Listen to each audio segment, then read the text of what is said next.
Assalamualaikum warahmatullahi wabarakatuh. Perkenalkan, nama saya Hilda Firdausyah Rohma dengan NIM 2103411000093. Kali ini saya akan mempresentasikan hasil dari penugasan yang diberikan oleh Bapak Azhari Wicaksono tentang sedimentologi, morfogenesa dinamik, dan karakteristik sedimensial. Materi 1. Sedimentologi.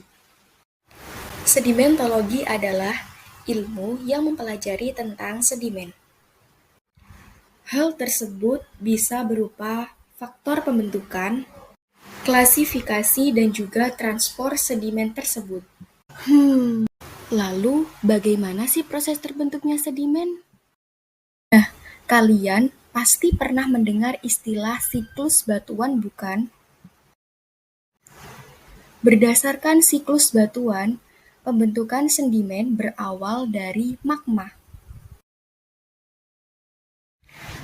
Magma yang ada di bawah permukaan bumi akan keluar melalui gunung berapi. Lalu, magma yang keluar akan mendingin karena faktor lingkungan luar, kemudian mengeras dan membentuk yang namanya batuan beku.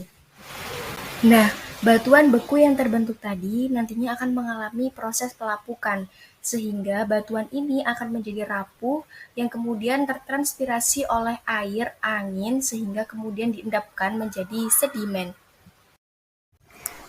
Nah, berikut ini adalah macam-macam ukuran butir sedimen dari yang paling kecil yaitu clay hingga yang paling besar yaitu boulder. Lalu, apa sih faktor penyebab perbedaan dari tiap ukuran butir sedimen? Salah satu penyebab perbedaan ukuran butir sedimen adalah kondisi perairan wilayah tersebut. Misalnya, kondisi perairan Laut Jawa memiliki sedimen yang lebih banyak dibandingkan perairan Laut Selatan. Hal tersebut karena wilayah Laut Jawa yang terdapat banyak aliran sungai. Hal ini berkaitan erat dengan adanya siklus hidrologi. Halo semuanya, kali ini kita akan belajar mengenai morfogenesa dinamik. Sebelumnya, kita harus mengetahui terlebih dahulu tentang apa sih itu morfogenesa dinamik. Morfogenesa dinamik adalah suatu proses geomorfik yang terjadi karena adanya gaya atau tenaga.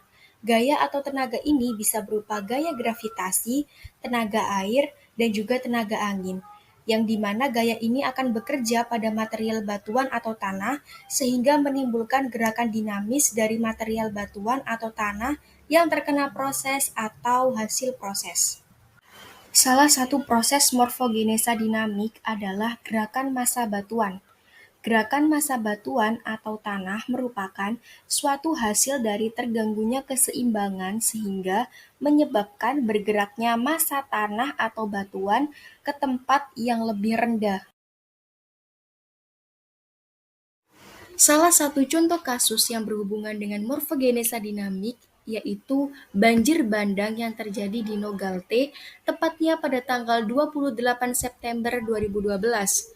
Nogalte sendiri merupakan anak sungai di Guadalentin. Akibat dari kejadian ini, terdapat sedikit perubahan material dan juga terdapat beberapa permukaan baru pada elevasi yang berbeda. Halo semuanya, kali ini kita akan belajar mengenai karakteristik sedimen silt. Karakteristik sedimen silt. Karakteristik sedimen silt yang pertama yaitu dari segi warna. Biasanya, sedimen ini memiliki warna abu-abu, coklat kemerahan, dan juga coklat. Karakteristik yang kedua yaitu dari segi ukuran. Sedimen ini memiliki ukuran 0,0039 hingga 0,06 mm.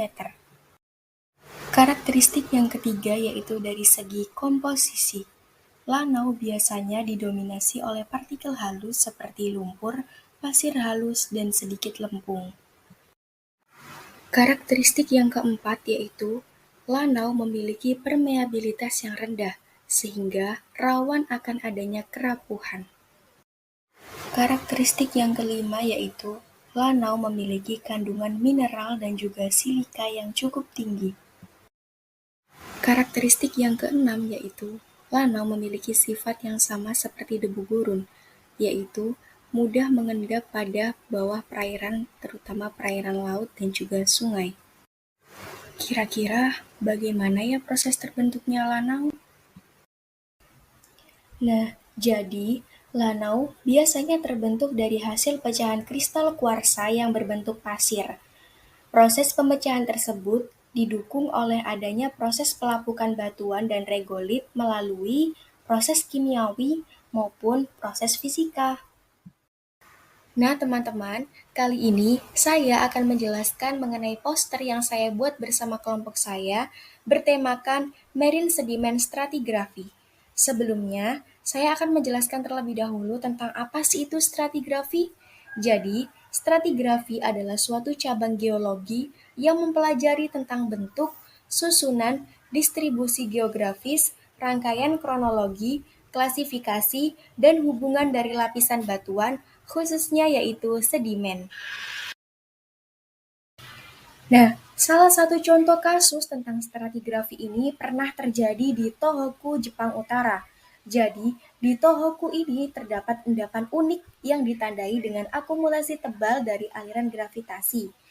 Menurut jurnal dari Kanematsu et al. Tahun 2022, penyebab endapan ini ada dua. Yang pertama, disebabkan karena gempa bumi pada tahun 2011, dan yang kedua, disebabkan karena tsunami darat di dataran Sendai dan Isinomaki.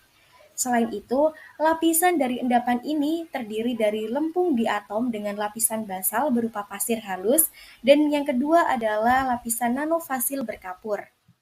Nah, itu tadi yang bisa saya sampaikan. Kurang lebihnya saya mohon maaf. Terima kasih. Wassalamualaikum warahmatullahi wabarakatuh.